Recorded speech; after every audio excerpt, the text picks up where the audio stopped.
Hi friends, இன்றைக்கி நம்ம வந்து ஒரு சூப்பர் டேஸ்ட்டான தக்காளி சாப்பாடு தான் செய்ய போகிறோம். இது பார்த்திங்கன்னா பிரியாணி மாதிரியே இருக்கும். ரொம்ப ரொம்ப டேஸ்ட்டாக இருக்கும். இதுக்கு வந்து நம்ம சாதாரணமாக சாப்பாட்டுக்கு வைக்கிற புழுங்கல் அரிசி, பொன்னி புழுங்கல் அரிசி, இதை வந்து 2 டம்ளர் எடுத்திருக்கேன். இதை வந்து அரை மணி நேரமாக நல்லா கழுவிட்டு அரை மணி நேரம் ஊற வச்சுருக்கேன்.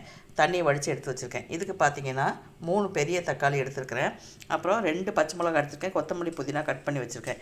இங்கே பார்த்திங்கன்னா நான் வந்து ஒரு கைப்பிடி நரைச்சி சின்ன வெங்காயம், ஒரு 4 வரமிளகா, சின்ன துண்டு இஞ்சி, ஒரு 5 பல் பூண்டு, அப்புறம் பட்டை, கிராம்பு, ஏலக்காய். இது வந்து அரைக்கிறதுக்காக இதை வந்து ஒரு பேஸ்ட்டாக நம்ம அரைச்சி எடுத்துகிட்டு வந்துடலாம். பெரிய வெங்காயம் எதுவும் சேர்க்க போகிறதில்ல. அப்புறம் ஒரு அரை எலுமிச்சம்பழம் நம்ம சேர்க்க போகிறோம். அவ்வளோதான் இதுக்கு தேவையான பொருட்கள். இப்போ வந்து நம்ம இதை வந்து அரைச்சி எடுத்துகிட்டு வந்துட்டு அப்புறம் நம்ம ஸ்டவ் ஆன் பண்ணிடலாம்.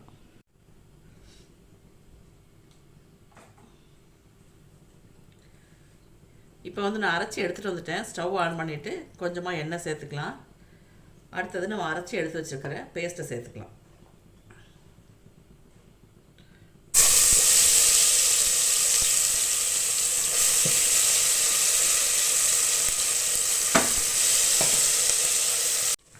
இப்போ பார்த்திங்கன்னா நம்ம போட்ட மசாலா நல்லா வதங்கிடுச்சு. இதில் எடுத்து வச்சுருக்க தக்காளி சேர்த்துக்கலாம். கூடவே கொஞ்சம் ஒரு அரை டீஸ்பூன் அளவுக்கு மஞ்சள் தூள் சேர்த்துக்கலாம். அடுத்தது பார்த்திங்கன்னா 2 பச்சை மிளகா, எடுத்து வச்சுருக்கிற கொத்தமல்லி புதினா, இதையும் சேர்த்து நல்லா வதக்கிக்கலாம்.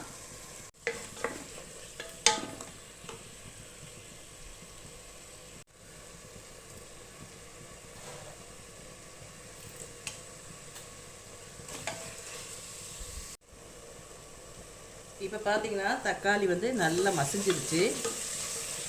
இதில் ஒரு அரை எலுமிச்சம்பழத்தை விட கொஞ்சம் கம்மியாக புழிஞ்சு விட்டுக்கலாம்.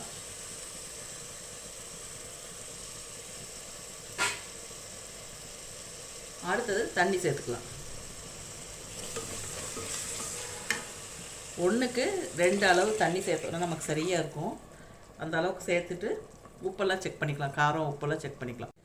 இப்போ பார்த்திங்கன்னா நமக்கு தண்ணி கொதிக்க ஆரம்பிச்சிச்சு. நம்ம எடுத்து வச்சுருக்கிற அரிசியை போட்டுட்டு குக்கரை மூடி ஒரு 3 விசில் விட்டு நம்ம ஆஃப் பண்ணிட்டோம்னா சூப்பரான தக்காளி சாப்பாடு நமக்கு ரெடி ஆயிடும்.